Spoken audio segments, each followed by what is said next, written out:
सर्व विद्यार्थी मैत्रिणी, तुमच्यापैकी काही विद्यार्थ्यांचा अर्थशास्त्राशी परिचय हे प्रकरण शिकायचं राहून गेलेलं होतं. तेव्हा मी पुनश्च त्या विद्यार्थिनीसाठी या प्रकरणाला रिवाईज करते. तर अर्थशास्त्र, सामाजिक शास्त्रे या अंतर्गत तुम्ही आतापर्यंत भूगोल, इतिहास, नागरिकशास्त्र आणि नागरिकशास्त्रालाच पुढे जाऊन मग आपण पॉलिटिकल सायन्स अर्थात राज्यशास्त्र या अनुषंगाने अभ्यासत असतो. पण त्याच्या सोबतीला आणखी एक विषय आहे, तो अर्थात अर्थशास्त्र. आता अर्थशास्त्र म्हटलं की याचं इंग्रजीमध्ये, असं मी तुम्हाला सांगितलं की राज्यशास्त्र त्याला पॉलिटिकल सायन्स म्हणतात, तर याला अर्थशास्त्र इकॉनॉमिक्स असं म्हणतात. तर हा जो इकॉनॉमिक्स हा जो शब्द आहे, यासाठीच मराठीमध्ये अर्थशास्त्र हा शब्द घेण्यात आलेला आहे. आणि म्हणून या प्रकरणामध्ये आपण अर्थशास्त्राशीच तोंडओळख करून घेणार आहोत. तर मग चला तर मग पुढे जाऊयात. यामध्ये पहिला जो शब्द आहे तो अर्थात अर्थ. अर्थ म्हणजे नेमकं काय आहे, अर्थ कशाला म्हणतात? तुम्ही हा शब्द वापरात अनेकदा ऐकला असेल आहे वापरातला, अर्थप्राप्ती. बरं आहे, भाषेमध्ये अर्थ हा वेगळ्या अनुषंगाने वापरत असतात, परंतु अर्थशास्त्रामध्ये अर्थ या शब्दाचा अर्थ पैसा होतो. बरोबर आहे, म्हणजे पैशाशी निगडीत अनेक घडामोडींचा अभ्यास आपण अर्थशास्त्रामध्ये करत असतो. अगदी साध्या सोप्या पद्धतीने सांगायचं झालं तर तशा अनेक विद्वानांनी, अर्थतज्ज्ञांनी त्याच्या अनेक व्याख्या केलेल्या आहेत. परंतु तुम्हाला अगदी सहज साजेसं असं समजावं या दृष्टिकोनातनं मी तुम्हाला सोपं करून सांगण्याचा प्रयत्न केलेला आहे. तर आता त्याची ओळख करून घेताना आपण खाली एक छोटासा तक्ता दिलेला आहे आणि या तक्त्यामध्ये आपल्याला विवरण दिसतं आहे. आता हे विवरण कशाचं आहे, तर आपण आपलं कौटुंबिक जीवन जगत असतो, बरोबर आहे ना. तर हे कौटुंबिक जीवन जगत असताना आपले जे आई बाबा असतात, तर या आपण तर सहसा हे व्यवहार करत नसतो, परंतु आई किंवा बाबा यापैकी हा सगळा व्यवहार, घरचा आर्थिक व्यवहार सांभाळत असतात. तर अर्थात मी थोडक्यात म्हणेल की घरचे अर्थमंत्री असतात ते, बरोबर आहे. जसे देशाचे असतात तसे घरचे अर्थमंत्रीची भूमिका ते बजावत असतात. तर आता ते सर्व करत असताना आपला पूर्ण महिन्याभराचा दैनंदिन खर्च अंदाजे मांडायचा असतो. तर तो इथे दाखवलेला आहे, एक उदाहरण म्हणून दाखवलेलं आहे. इथे तपशील लिहिला आहे की आपण रोज चहा नाश्ता जेवण करतो, त्याला देखील पैसे लागतात. तर रोजचा महिन्याभराचा खर्च त्याचा इथे अंदाजे जो लावलेला आहे तो 6,000 आहे. पोशाख, आता पोशाख घेताना आपण एक संच घेत असतो, काही 2 घेतात. तर पोशाखाचा संच, शालेय साहित्य आपल्याला लागत असतं, त्याला लागणारे पैसे, वैद्यकीय खर्च, मनोरंजन, मोबाईल, तुम्हाला माहिती आहे मोबाईल चार्ज करायला पैसे लागतात, फळे, भाजीपाला, सार्वजनिक प्रवास खर्च, विजेचं बिल ज्याला वीज देयक म्हणू आपण मराठीमध्ये, पर्यटन, बँकेचा हप्ता, असे अनेक नाना तऱ्हेचे खर्च असतात. तर त्यामध्ये काही खर्च जे ढोबळ मनाने काही खर्च घेतले आहे, तर यामध्ये असं दाखवलेलं आहे की हा अख्खा खर्च त्याचं बेरीज केली तर 22,550 एवढा खर्च लागलेला आहे.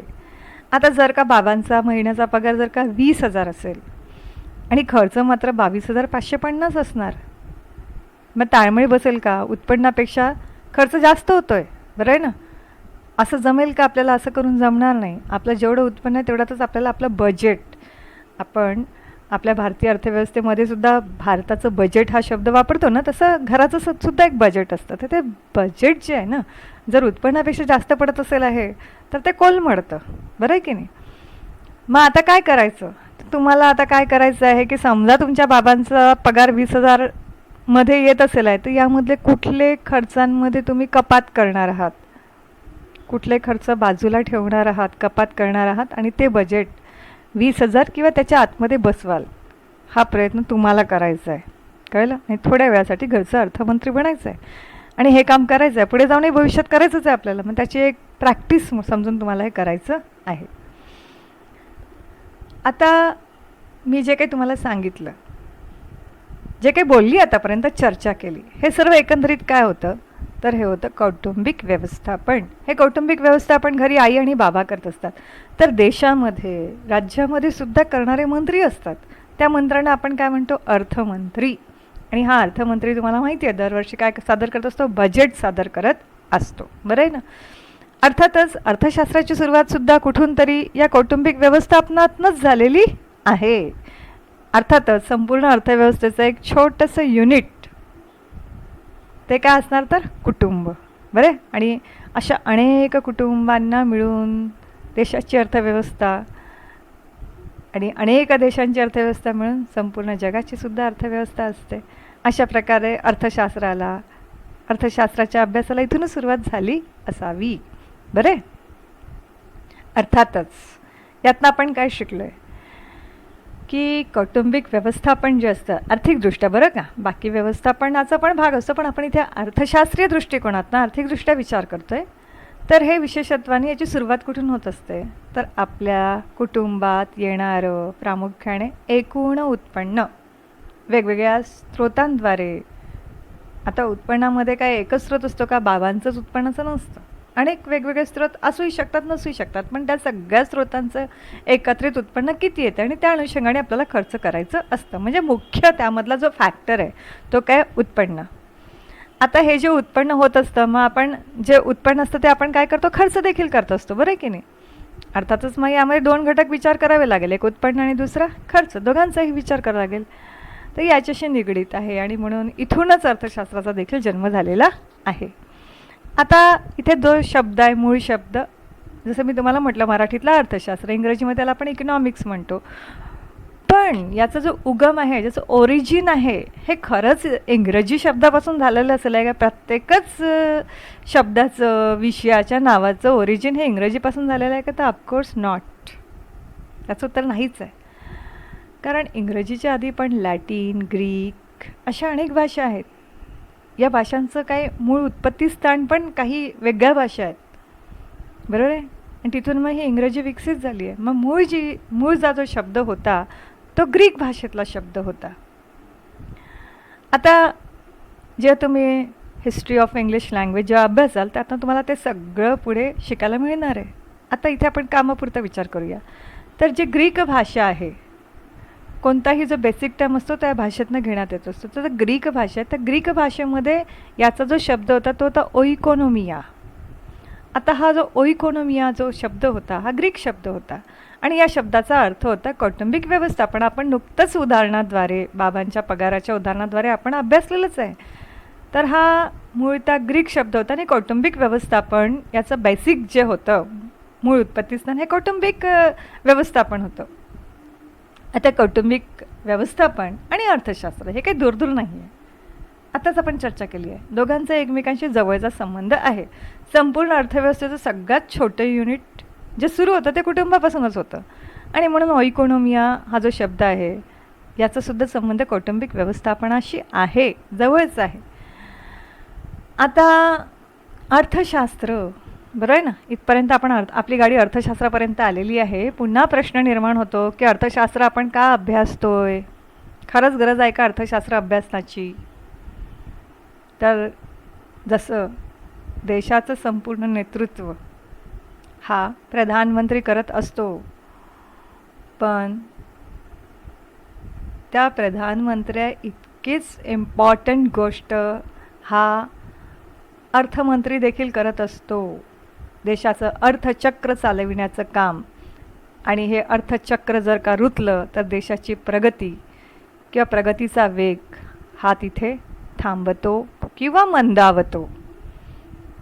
आर्थिक गती मंद होऊन जाते आणि मग देशापुढे अनेक नानाविध आर्थिक संकट उभे राहतात आणि या संकटांना मग देशाला सामोरे जावं लागतं. त्याला म्हणतात आर्थिक प्रगतीचं चक्र रुतणे असं म्हणतो. आणि मग देशासमोर ज्या समस्या निर्माण होत असतात है ना, आर्थिक मंदीसारख्या समस्या निर्माण होतात. राईट नाऊ आपला देश आर्थिक मंदीच्या समस्येला सामोरे जात आहे. आजपासून जवळपास 14 वर्ष 14 वर्ष नाही, पण किंबहुना 10 ते 11 वर्ष आधी आर्थिक मंदीचं सावट संपूर्ण जगापुढे आलेलं होतं. अमेरिकासारखा देशसुद्धा या संकटाला सामोरे जात होता. पण त्यावेळेला भारत मात्र अतिशय स्थैर्याने पुढे जात होता. भारतासमोर ही समस्या नाही आली. परंतु आज कोरोना काळामध्ये भारतापुढे एक आव्हान आहे, ते म्हणजे आर्थिक मंदी. आज हे संकट समोर येऊन उभं ठाकलेलं आहे. अशा संकटांना सामोरे जाण्याचं काम अतिशय निष्णातपणे जर कोणी करू शकत असतो तो असतो अर्थमंत्री. आणि म्हणून संपूर्ण देश ज्या चाकांवर चालतो ते चाकं असतात अर्थशास्त्र. आणि म्हणून अर्थशास्त्राचा अभ्यास करणे आता तुमच्या लक्षात आलं असेल करणे गरजेचे आहेच मुळी, बरं आहे ना. जसं विज्ञानाचा अभ्यास करणे गरजेचे आहे तसं अर्थशास्त्राचंही ज्ञान इक्वली इम्पॉर्टंट आहे. मग आता असं हे जे अर्थशास्त्र अभ्यासने का गरजेचे आहे तर कळले आहेत. मग आता या अर्थशास्त्रामध्ये नेमका कशाचा अभ्यास करतात? नुसतं पैशांचाच करतात की काय? नाही, अशा अनेक घटकांचा करतात. मग अनेक घटक कोणते आहेत? वेळ, पैसा, श्रम, भूमी. हे जे घटक आहेत हे दुर्मिळी आहे, संपणारे आहेत. मग अशा घटकांचा वापर प्रभावीपणे कसा करायचा हे आपल्याला अर्थशास्त्राकडून शिकायला मिळतं. आता तुम्ही म्हणाल वेळेचा काय संबंध आहे अर्थशास्त्राची? मग मला सांगा, एकदा वेळ निघून गेली हातातली की पुन्हा आपल्याला ती वेळ मिळवता येत नाही. आपल्याजवळ एक मर्यादित वेळ असते आणि त्या मर्यादित वेळेत आपल्याला बरंच काही करायचं असतं.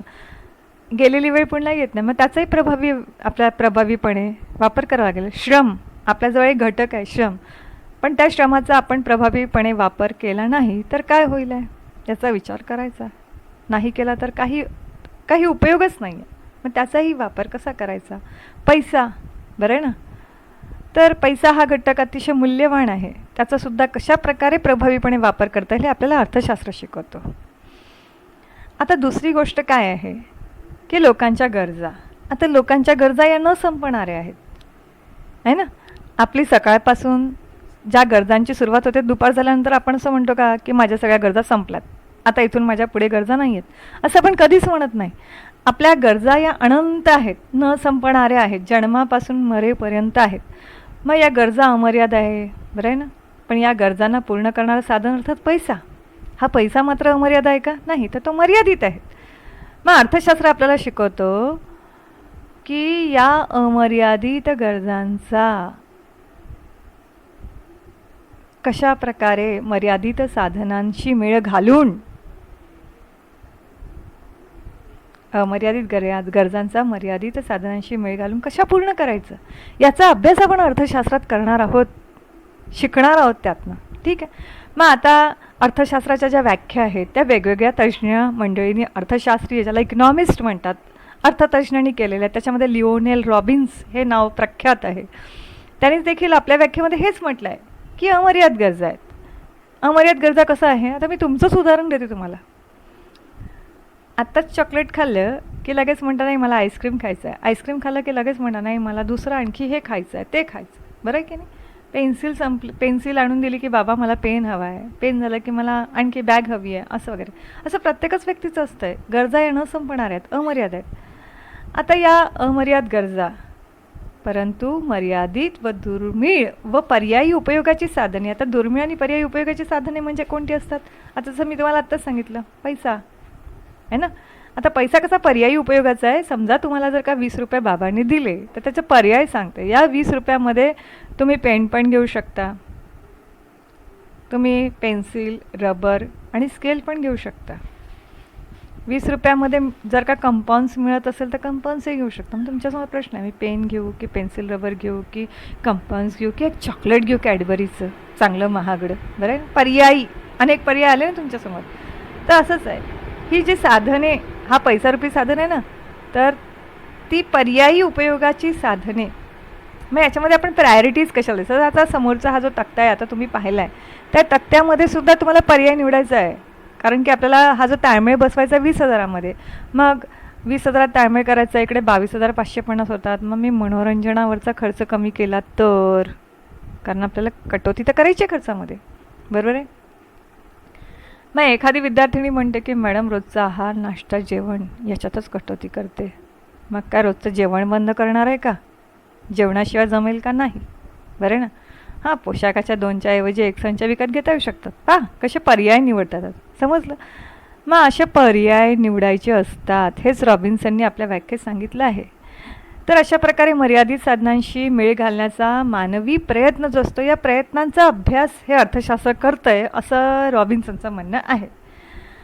आता कुटुंबाचं जसं आर्थिक व्यवस्थापन असतं, बरं आहे की नाही, हे व्यवस्थापन आहे. या तक्त्यात आपण बघितलेलं, आपण प्रयत्न पण करणार आहोत कुटुंबाचं आर्थिक व्यवस्थापन करण्याचा, पुढील भविष्यात पण करणार आहे, आताही करणार आहोत या ॲक्टिव्हिटीच्या द्वारे. मग नुसतं कुटुंबाचं नसतं, तर ते गावाचं सुद्धा असतं, शहराचं असतं, राज्याचं देखील असतं. इतकंच काय, देशाचं पण असतं, जगाचं देखील असतं आहे ना आर्थिक व्यवस्थापन. आता इथे पुढे जाऊया. आता भौगोलिकदृष्ट्या जर का आपण विचार केला, तर विशिष्ट भूप्रदेशामध्ये किंवा कोणत्याही भूप्रदेशामध्ये काही विशिष्ट आर्थिक क्रिया या प्रामुख्याने चालतच असतातच मुळी.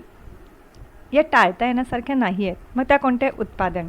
बरं ना, आपल्या गरजा पूर्ण करण्यासाठी फॅक्टरीजला उत्पादन करावंच लागणार आहे. उत्पादन, आता उत्पादन कळलं, अनेक नानाविध वस्तूंचं उत्पादन होत असतं. त्याच्यानंतर वस्तू उत्पादित झाल्यानंतर त्या वस्तू तुमच्यापर्यंत पोहोचत्या होतात. जसं सकाळी उठल्यापासून तुमचं टूथपेस्ट, ब्रश, बरं ना, तुमची चहाची पूड, साखर, आता लिस्ट इज एंडलेस. मी फक्त काही उदाहरणं सांगितलेली आहेत. आता ही एखाद्या कारखान्यात उत्पादित झाल्यानंतर त्या वस्तू तुमच्यापर्यंत पोहोचविण्यात येत असतात. म्हणजे कोणत्याही वस्तू जरी वितरण, बरं आहे ना, ती व्यवस्था काय झाली? वितरण. तर कोणताही भूप्रदेश का असे ना, तिथे उत्पादन, वितरण, त्यानंतर त्या ज्या वस्तू आहेत त्या वस्तू आणि त्याच्यासोबत सेवा. आता सेवा हा शब्द नव्याने आला आहे अर्थशास्त्रामध्ये. थोडंसं सेवाबद्दल पण मी बोलते. जर तुम्ही डॉक्टरकडे जाता, वकिलांकडे जाता, ते काही तुम्हाला वस्तू देत नाहीत. बरं ना, सिनेमा बघायला जातात, तिथे काही तुम्हाला वस्तू मिळत नसते.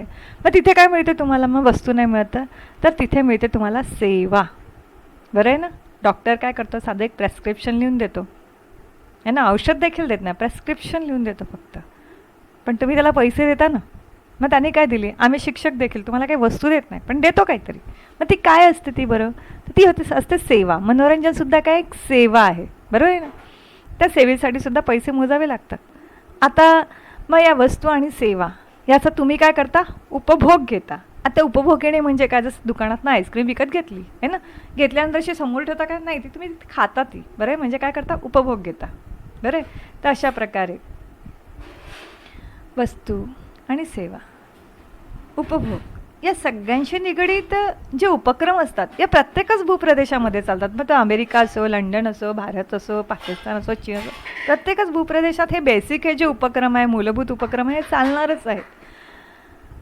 आणि त्या कारणास्तव प्रत्येकच देशाची स्वतःची अर्थव्यवस्था ही असणारच आहे. आता प्रामुख्याने संपूर्ण जगभरामध्ये 3 अर्थव्यवस्था आहेत. आता या 3 अर्थव्यवस्थेमध्ये भांडवलशाही अर्थव्यवस्था, समाजवादी अर्थव्यवस्था आणि मिश्र अर्थव्यवस्था असे अर्थव्यवस्थेचे एकूण 3 प्रकार आहेत. त्यापैकी आता आपण पहिली अर्थव्यवस्था समजून घेऊया, भांडवलशाही अर्थव्यवस्था. आता उत्पादन या शब्दाचा तर परिचय झालेलाच आहे तुम्हाला, माहिती आहे ना, वस्तूचे उत्पादन, वस्तू आणि सेवांचे उत्पादन, बरं आहे. तर भांडवलशाही अर्थव्यवस्थेमध्ये काय होत असतं की वस्तू आणि चला आता सेवा तर कळलेलं आहे. आता मी डायरेक्टली शब्द वापरते उत्पादन, ठीक आहे, म्हणजे तुम्हाला आता कळायला गेलं उत्पादन, ठीक आहे. तर उत्पादन साधनांची मालकी, व्यवस्थापन आणि नियंत्रण. पुन्हा एकदा बोलते, मालकी, व्यवस्थापन आणि नियंत्रण हे 3ही एका विशिष्ट व्यक्तीच्या किंवा किंबहुना असं म्हणायला मी खाजगी व्यक्तीच्या मालकीचं असतं. आता दुसऱ्या भाषेत म्हणायचं तर वैयक्तिक मालकीचं असतं. पुन्हा एकदा म्हणते, उत्पादनाची साधने, मालकी, व्यवस्थापन आणि नियंत्रण हे कोणाच्या मालकीचं असतं? खाजगी अर्थात वैयक्तिक मालकीचं असतं. तशा अर्थव्यवस्थेला आपण भांडवलशाही अर्थव्यवस्था म्हणू.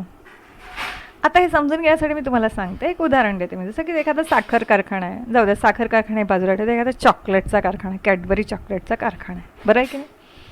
आता या चॉकलेटचा कारखाना जो आहे, तर यामध्ये सपोज आता मला सुरू करायचं आहे, मी कॅडबरी चॉकलेटचा कारखाना मी स्वतः सुरू करते आहे. तर त्यावेळेला त्याची जी मालकी आहे, ही मालकी कोणाची असणार? मग माझी, खाजगी म्हणजे माझी असणार, कळलं. ही चॉकलेटची फॅक्टरी माझ्या मालकीची असणार. त्यानंतर मग मालकीनंतर व्यवस्थापन. आता व्यवस्थापन म्हणजे मीच ठरवेल की चॉकलेट कसं निर्माण करायचं, किती मोठं निर्माण करायचं, किती क्वांटिटीमध्ये निर्माण करायचं, किती प्रमाणात असावं, काय असावं, त्याच्या संदर्भात सगळे निर्णय मालक असल्या कारणामुळे मी, म्हणजे व्यवस्थापन काय राहणार माझं, सगळे निर्णय माझे, मालकी, व्यवस्थापन आणि निर्णय. बरं आहे ना. किती लेबर्स काम करतील आहे, किती वेळ काम करतील, त्यांना पगार किती द्यायचा, काय किती, सगळं सगळं व्यवस्थापन मालकी नियंत्रण हे माझं. म्हणजे काय झालं, खाजगी अर्थात वैयक्तिक मालकाचं. तर जिथे भांडवलशाही अर्थव्यवस्था असते तिथे या प्रकारे निर्णय प्रक्रिया होत असते. मग आता अशा प्रकारची अर्थव्यवस्था जिथे कार्यरत असते, मग प्रत्येक अर्थव्यवस्थेचा प्रत्येक गोष्टीच्या मागे उद्देश असतो. मग या अर्थव्यवस्थेचा पण उद्देश असतो. बरं आहे ना. मग या अर्थव्यवस्थेचा उद्देश काय असतो, जास्तीत जास्त नफा मिळविणे हा हेतू असतो या अर्थव्यवस्थेच्या मागे. म्हणजे संपूर्ण प्रक्रियाच मुळी जास्तीत जास्त नफा मिळविण्याचं हेतूने चालत असते, हे एक उद्देश असते. आता प्रश्न निर्माण झाला असेल तुम्हाला, बरं आहे की नाही, आपली ही देशाची अर्थव्यवस्था भांडवलशाहीकडे वाटचाल करत आहे, मग ती योग्य की अयोग्य हाही प्रश्न निर्माण होईल आपल्याला. बरं आहे की नाही. कारण आपण बघतोय रोज आपल्याला ऐकायला मिळतं आहे अमुक कंपनीचं खाजगीकरण, तमुक कंपनीचं खाजगीकरण, खाजगीकरण होणे म्हणजे भांडवलशाही अर्थव्यवस्थेकडे वाटचाल. मग आता ही जी भांडवलशाही अर्थव्यवस्था उद्देश तर कळलं आहे. मग आता अशा अर्थव्यवस्था जगभरामध्ये कोणकोणत्या देशामध्ये आहे, तर जर्मनी आहे, जापान आहे, अमेरिका ज्याला आपण USA म्हणतो, अमेरिकेच्या संयुक्त संस्थाने आहे. तर या देशांमध्ये विशेषत्वाने भांडवलशाही अर्थव्यवस्था कार्यरत आहे. आता यानंतर दुसरी जी अर्थव्यवस्था ती आहे समाजवादी अर्थव्यवस्था. आता समाजवादी अर्थव्यवस्थेमध्ये उत्पादनाचे जे घटक असतात, इथे पुन्हा म्हणेल मालकी, व्यवस्थापन, नियंत्रण हे सगळं समाजाच्या मालकीचं असतं. पण अख्खा समाज हे सगळे निर्णय घेऊ शकेल का, नाही. कारण निर्णय प्रक्रिया तर ही एका याच्याने चालायला पाहिजे ना, एककेंद्री व्हायला पाहिजे. मग समाजाच्या वतीने ही सगळी निर्णय प्रक्रिया सरकार चालवत असते, म्हणजे समाजाच्या वतीने सरकार निर्णय घेत असते. मग असं म्हणूया आपण, समाजाच्या वतीने हे सगळं मग कुठे जातं, मालकी, व्यवस्थापन, नियंत्रण कोण करत असतं, मग सरकार करत असतं. मग इथे उद्देश काय असतो, मग सरकारचा उद्देश, सरकार जेव्हा हे सगळे निर्णय घेत असतं, जसं आता भांडवलशाही अर्थव्यवस्थेमध्ये पाहिलं आपण, त्यांचा हेतू काय असतो, फक्त आणि फक्त जास्तीत जास्त नफा मिळविणे. मग इथे शासनाचं धोरण काय असतं, ध्येय धोरण काय असतं, की जास्तीत जास्त समाजाचं हित कशाप्रकारे साध्य करता येईल या दृष्टिकोनातनं समाजाच्या वतीने शासन निर्णय घेत असतं. समाजहित साधने हा शासनाचा तिथे हेतू असतो. पुन्हा प्रश्न निर्माण झाला तुम्हाला, आहे ना. अशी ही अर्थव्यवस्था कोणत्या देशात असेल बरे, तर चीन झालं, रशिया झालं, आपला शेजारी देश चीन, तुम्हाला माहिती आहे. चीनची आपण भूगोल या विषयामध्ये चीनने केलेली प्रगती, इट्स अ लीडिंग कंट्री. सध्या रिसेंटमध्ये इट्स अ लीडिंग कंट्री, आणि ही कंट्री USA चॅलेंज करते आहे इकॉनॉमीमध्ये. अशी ही लीडिंग कंट्री असा चीन, रशिया या देशांनी या अर्थव्यवस्थेचा पुढाकार केलेला आहे, स्वीकार केलेला आहे. त्यानंतर आहे मिश्र अर्थव्यवस्था. आता ही जी मिश्र अर्थव्यवस्था आहे, या अर्थव्यवस्थेमध्ये आपल्याला सार्वजनिक क्षेत्र आणि खाजगी क्षेत्र या दोघांचंही सहअस्तित्व आढळतं. आता खाजगी क्षेत्र जे आहे ना, हे भांडवलशाही अर्थव्यवस्थेचं एक प्रारूप आहे म्हणा, खाजगी क्षेत्र. आणि सार्वजनिक क्षेत्र म्हणाल तर हे कुठून आलेलं आहे, तर हे समाजवादी आहे ना, या दोघांचं एकत्रीकरण मिश्र अर्थव्यवस्थेमध्ये झालेलं आहे. कोणत्या स्वरूपामध्ये, तर खाजगी क्षेत्र आणि सार्वजनिक क्षेत्र यामध्ये. आता या अर्थव्यवस्थेचा उद्देश जो असतो हा नफा आणि सामाजिक कल्याण या दोघांचाही सहसंबंध योग्यरित्या कशा प्रकारे सांभाळता येईल, राखता येईल या दृष्टीने प्रयत्नरत असतं सरकार. आणि त्या दृष्टिकोनातून सार्वजनिक क्षेत्राची निर्मिती मोठ्या प्रमाणात केलीसुद्धा गेली होती. आता खाजगीकरण होते ती बाब वेगळी आहे, मॅक्झिमम खाजगीकरण होऊन राहिलेलं आहे. पण समाजहितासाठी सार्वजनिक क्षेत्रांतर्गत सरकार पूर्वाश्रमी निर्णय घेत असे. मग अशा प्रकारच्या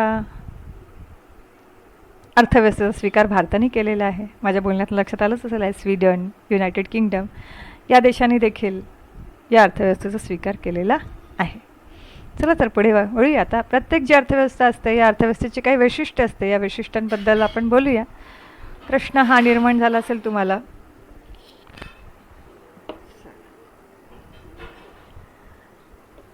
आपण या सर्कलकडे बघतोय.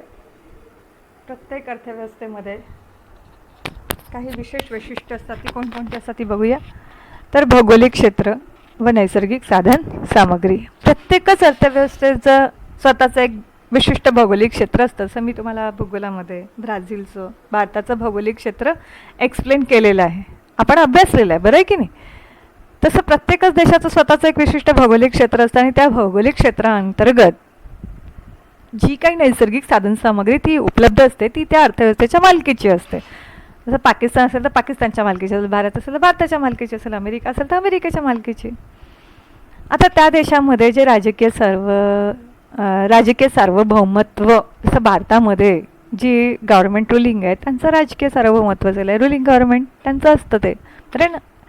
त्यानंतर प्रत्येकच अर्थव्यवस्थेमध्ये नानाविध प्रकारचे व्यवसाय चालतात. जसं इथे दाखवले चित्रामध्ये शेती व्यवसाय आहे, त्यानंतर कारखानदारी आहे, सेवा व्यवसाय, ती शिक्षिका शिकवते ना वेळार, तर तो सेवा व्यवसाय झालेला आहे. एखादा डॉक्टर पण असू शकतो सेवा व्यवसाय देणारा. आता सेवा व्यवसायात अनेक क्षेत्रांचा समावेश होतो असं. त्याशिवाय नानाविध व्यवसाय प्रत्येक अर्थव्यवस्थेमध्ये चालत असतात. आता तुम्हाला एक मी चित्र दाखवते. हे चित्र आहे ॲडम स्मिथचं. हा ॲडम स्मिथ म्हणजे कोण आहे हा प्रश्न निर्माण झाला, बरं आहे. तर ॲडम स्मिथ अर्थातच हा व्यक्ती याला अर्थशास्त्राचं जनक मानण्यात येतं. आता याचं अर्थशास्त्राला घेऊन खूप मोठं कॉन्ट्रिब्युशन आहे. ते कॉन्ट्रिब्युशन काय याबद्दल मी तुम्हाला माहिती देते. तर यांनी वेल्थ ऑफ नेशन एक पुस्तक लिहिलेलं आहे आणि या पुस्तकामध्ये त्यांनी अर्थशास्त्राची जी व्याख्या केलेली आहे ही सुद्धा सर्वमान्य झालेली आहे. 1776 साली हे पुस्तक त्यांनी लिहिलं आहे, वेल्थ ऑफ नेशन, ज्याला आपण मराठी ट्रान्सलेट करायचं म्हटलं तर राष्ट्रांची संपत्ती. तर त्याचं म्हणणं असं आहे की अर्थशास्त्र जे आहे हे संपत्तीचं शास्त्र आहे, असं त्यांनी त्या पुस्तकामध्ये अर्थशास्त्राची व्याख्या लिहिलेली आहे. अशा अनेक तज्ज्ञ मंडळींनी अर्थशास्त्राच्या नानाविध व्याख्या केल्या आहेत. काही मान्य झाल्या, काहींवर चर्चा झाली आहे, काही अमान्य पण झाल्यात. आता याची स्वीकार झालेली आहे आणि याला हा बहुमानसुद्धा मिळालेला आहे की अर्थशास्त्राचा जनक म्हणून सन्मान मिळाला आहे. तर याला अर्थशास्त्राचा जनक असं मानण्यात येतं.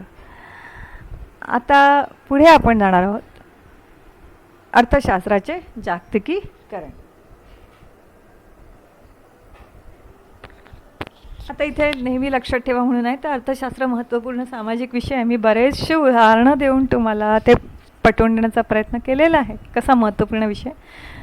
तर यामध्ये आपण विविध व्यवसाय, वित्तपुरवठा, वित्त पैशासाठी दुसरा शब्द अर्थशास्त्र वापरतो वित्तपुरवठा. जसं वित्तपुरवठा कोण करतात, बँका करतात आहे ना. अशा आता मी बँका म्हटलं, अशा अनेक संस्था असतात की ज्या वित्तपुरवठा करतात. त्याच्यानंतर प्रशासन, कायदा, तसंच आपल्या दैनंदिन कार्यक्षेत्रात सुद्धा म्हणजे कायदा क्षेत्रामध्ये देखील, प्रशासकीय क्षेत्रामध्ये. मी आत्ताच अर्थमंत्री तुम्हाला शब्द सांगितले आहे ना, अर्थमंत्री काय करतो वगैरे खूप बोलली आहे मी याबद्दल. तर आपल्या दैनंदिन कार्यक्षेत्रात अर्थशास्त्राचा मोठ्या प्रमाणात उपयोग केला जातो. आणि मानवाने जी काही प्रगती केलेली आहे, आता प्रगती तर सामाजिक केली आहे, पण आर्थिक प्रगतीशिवाय सामाजिक प्रगती पण साध्य करता येणं शक्य नाही आहे. अर्थातच सामाजिक प्रगती जरी साध्य करायची असेल आहे तरी अर्थशास्त्राचं योगदान हे अत्यंत महत्त्वपूर्ण आहे. त्याची भूमिका अनन्यसाधारण आहे. आता अर्थशास्त्राचं जागतिकीकरण कशा प्रकारे झालं याबद्दल बघूया आपण. तर सध्या संपूर्ण जगभरामध्ये जी काही ध्येय धोरणे, अर्थात ही अर्थशास्त्राशी संबंधित बोलते म्हणजे आर्थिक ध्येय धोरणे, ही सध्याची आर्थिक ध्येय धोरणे कोणत्याही किंवा आपल्याही देशाच्या अर्थव्यवस्थेला जागतिकीकरणाकडे घेऊन जाणारी ध्येय धोरणे आहेत. अर्थातच मग जागतिकीकरण हा जो शब्द आहे, तुम्ही इतिहासात देखील तुमच्या जाणार आहे तो शब्द. तर जागतिकीकरण म्हणजे काय आहे, तर त्याचा परम उद्देश जागतिकीकरणाचा असा आहे की वैश्विक अर्थव्यवस्थेची निर्मिती करणे, हा त्याचा उद्देश आहे. म्हणजे मी असं म्हणेल की संपूर्ण जग हे एक समजून तिथे आपापसात ज्या आर्थिक क्रिया चालतात आहे, आर्थिक व्यवहार चालतात आहे, आणि त्यातून मग वैश्विक अर्थव्यवस्थेची निर्मिती करणे. अर्थात थोडक्यात म्हणायचं झालं तर वैश्विक अर्थव्यवस्थेची निर्मिती करणे.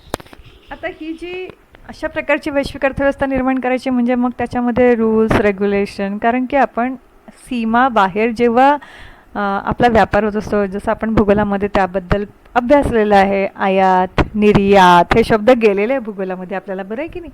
तर त्याच्यामध्ये ट्रेड, ज्याला व्यापारला घेऊन इंग्रजीमध्ये ट्रेड हा शब्द वापरतात, तर त्याला घेऊन रूल्स अँड रेग्युलेशन्स असतात. कायदे असतात, त्याच्यानंतर करार होतात दोन देशांमध्ये, या सगळ्या गोष्टी असतात. पण त्यामुळे मग ही सीमारहित अर्थव्यवस्था निर्माण करायची म्हटलं की या सगळ्या अडचणी असतात. या अडचणींना पार करून सीमारहित अर्थव्यवस्था निर्माण करणे हे या अर्थव्यवस्थेचं जागतिकीकरणामागचं उद्देश असतं. मग यामध्ये नैसर्गिक साधनसंपत्ती, नफा, सेवा, भांडवल, श्रम, तंत्रज्ञान याचा प्रवाह आपल्या देशाच्या किंवा विविध देशांच्या सीमाच्या पलीकडे हा मुक्तपणे प्रवाह कसा करता येईल या दृष्टीने प्रयत्न केले जात असतात. आता भांडवल म्हणजे इथे पण त्याचा संबंध पैशाशी चाललेला आहे ना, श्रम, भांडवल. तर आता मी याचं एकत्रितरित्या मी तुम्हाला उदाहरण दिलं. तुम्हाला माहिती आहे आपल्या देशातले डॉक्टर्स विदेशामध्ये काम करतात. आता आपण कोरोना काळामध्ये बघतो डॉक्टर संग्राम पाटील आहे, त्याच्यानंतर रवी गोडसे आहेत ना, ते विदेशात आपली सेवा देऊन राहिलेले आहेत. इंजिनियर्स आहेत, व्यापारी आहेत, ते म्हणजे दुसऱ्या देशामध्ये सेवा देऊन राहिले, बिझनेस करून राहिलेले आहेत, नोकरी करून राहिले आहेत. म्हणजे श्रम झालं ना, सेवा. त्याच्यानंतर काही विदेशातले म्हणजे बिझनेस करणारे लोक आहेत, तर ते आपल्या देशात भांडवल गुंतवणूक करतात, आपल्या देशात आपल्या देशामध्ये कंपनी स्थापन करतात. आपल्या देशातल्या रिलायन्स कंपनी आहे किंवा काही अशा कंपन्यांच्या विदेशामध्ये त्यांनी भांडवलाची गुंतवणूक करून तिथे त्यांनी आपल्या कंपनीज हे केलेल्या आहेत, एस्टॅब्लिश केलेल्या वगैरे. तंत्रज्ञानात टेक्नॉलॉजी आहे ना, आपण पण फॉरेन टेक्नॉलॉजीचा वापर करतो किंवा आपल्या देशातल्या टेक्नॉलॉजीचा विदेशात वापर केला जातो. बरे, आणि आपण वस्तूंचा आणि सेवांचा वापरसुद्धा करतो. म्हणजे जसं आपण LG कंपनीज वगैरेच्या वस्तू वापरतो, अशा अनेक नानाविध, मी एक छोटंसं उदाहरण दिलं, अशा अनेक नानाविध फॉरेन कंपनीच्या वस्तूचा वापर आपण देखील करतो आणि विदेशातले लोक देखील करतात. हे सगळं कशामुळे शक्य झालं, तर जागतिकीकरणामुळे शक्य झालेलं आहे. अर्थातच तात्पर्य हे आहे की देशाच्या अर्थव्यवस्थेला आपण काय करतो, जागतिक अर्थव्यवस्थेशी एकरूप करण्याचा प्रयत्न करतो. आणि यामध्ये मग जो व्यापार होत असतो हा मुक्तपणे व्यापार होत असतो, ज्याच्यामध्ये ज्या क्लिष्ट अशा अटी असतात, शर्ती असतात, त्या कमी करण्यात येतात की जेणेकरून दोन देशामधला व्यापार सुकर व्हावा. ठीक आहे. आणि ज्या गुंतवणुकीला घेऊन जे रेस्ट्रिक्शन्स असतात, रूल्स अँड रेग्युलेशन असतात, तर ते सुद्धा मग त्याच्यामध्ये शिथिलता करण्यात येत असते. आता प्रत्येक अर्थव्यवस्था, आता आपण पाहिलं की प्रत्येक देशाची अर्थव्यवस्था असते, पण कॉमनली सगळ्याच अर्थव्यवस्थेला काही कॉमन अशी कार्य करावी लागतात. ती कोणकोणती करावी लागतात याबद्दल बघणार आहोत. तर प्रत्येक अर्थव्यवस्था ठरवत असते की देशाच्या लोकांच्या गरजांपरत्वे कोणत्या वस्तू आणि सेवांची निर्मिती करणे. याचा निर्णय प्रत्येक अर्थव्यवस्थेला आपल्या वैयक्तिक पातळीवर स्तरावर घ्यावा लागत असतो. कारण हा निर्णय चुकला तर मग देशाच्या अर्थव्यवस्थेवर त्याची परिणामकारकता दिसायला मिळते. जसं मी तुम्हाला आर्थिक मंदी आत्ताच बोलली, तर आर्थिक मंदी कशामुळे येत असते की प्रमाणापेक्षा खूप जास्त वस्तू उत्पादित झाल्या आहेत, पण मग त्याचं वितरण होऊन नाही राहिलं आहे, लोकांची मागणी नाही आहे. मग त्यावेळेला मग आर्थिक मंदीचं सावट येत असतं किंवा अशी अनेकच कारणं असतात. It's one of the reason. ठीक आहे. त्याच्यानंतर जे देशाचं एकूण उत्पन्न असतं त्याला राष्ट्रीय उत्पन्न म्हणतात. तर राष्ट्रीय उत्पन्न जे होत असतं, तर मग या राष्ट्रीय उत्पन्नाचं न्याय्य वाटप होणं आवश्यक आहे. नाही तर मग न्याय्य वाटप नाही झालं तर श्रीमंत अधिक श्रीमंत होतात आणि गरीब अधिक गरीब होतात. म्हणजे ज्यावेळेला ही सिच्युएशन येते तर म्हणजे न्याय्य वाटप होत नाही. तर ते न्याय्य वाटप करणे हे देखील कार्य देशाच्या अर्थव्यवस्थेचंच असतं. आता याच्या व्यतिरिक्त दूरदर्शीपणा पण असायला लागतो देशाजवळ, बरं आहे ना. म्हणजे भविष्य काळामध्ये काही विशेष आर्थिक गरजा जर का निर्माण झाल्या, तर त्या आर्थिक गरजा पूर्ण करण्यासाठी विशेष अशी तरतूद करून ठेवावी लागते. कधी कधी आणीबाणी किंवा आपत्तीची स्थिती आली तर त्या दृष्टीने तरतूद करून ठेवावी लागते. जसं कोरोना स्थिती आलेली आहे आज आपल्या देशावरती, तर त्यासाठी गव्हर्मेंटनी भविष्यकालीन सिच्युएशन लक्षात घेऊन तशी तरतूद करून ठेवणे गरजेचे होते. जर ती नाही केली तर मग देश आर्थिक संकटामध्ये सापडतो, मग योग्य तरतूद नाही केली तर. दुसरी गोष्ट, उत्पादन करताना उत्पादन कोणासाठी करायचं याबाबतचाही योग्य निर्णय गव्हर्नमेंटला घेणं आवश्यक आहे. गव्हर्नमेंट आता सरकार. उत्पादन चुकीचं घेतलं तर तिथूनही अनेक क्रायसिस निर्माण होत असतात. अर्थात उत्पादन कोणासाठी करा, म्हणजे श्रीमंतांसाठी करायचं तर चैनीच्या वस्तूंचं उत्पादन मोठ्या प्रमाणात केलं जायला. गरिबांसाठी करायचं तर मग दैनंदिन गरजेच्या वस्तूंच्या उत्पादनाला प्राधान्य द्यावं लागतं. मग अशा परिस्थितीमध्ये सरकारला ठरावं लागतं. If it is American government असेल तर त्यांची इकॉनॉमी वेगळी आहे आपल्यापेक्षा, अर्थव्यवस्था. त्यांच्या देशामध्ये श्रीमंत लोकांचं जर का प्रमाण जास्त असेल आहे तर मग तिथे चायनीच्या वस्तूंना प्राधान्य द्यावं लागेल आहे. जर ते सरकार भारत असेल आहे तर त्यावेळेला मग शासनाला निर्णय घ्यावा लागतो की मेजॉरिटी ऑफ पॉप्युलेशन जर गरीब आहे तर मग त्यांच्या मागण्या काय आहेत त्याच्या हिशोबाने त्याच्या अनुषंगाने त्यांना निर्णय घ्यावा लागतं की उत्पादन मोठ्या प्रमाणात कोणत्या वस्तूचं करायला पाहिजे. हा निर्णय योग्य त्या प्रकारे घ्यावा लागतो. नाही घेतला तर मग त्याचे परिणामकारकता पुढे आपल्याला दिसतेच. तर अशा प्रकारे प्रत्येक अर्थव्यवस्था, अमर्याद गरजा आणि मर्यादित साधने. तर मर्यादित साधने पण कशी आहे, पर्यायी उपयोगाची आहे, यांचा मेळ घालण्याचा प्रयत्न प्रत्येक अर्थव्यवस्थेत केला जात असतो. ठीक आहे. तर आता इथे समजा काय आपण आहोतच मुळात आहे ना, आपण कृषीप्रधान देशाचे समजा अर्थमंत्री झालोत. आता तुम्हाला माहिती आहे आपल्या देशाची अर्थमंत्री महिला आहे.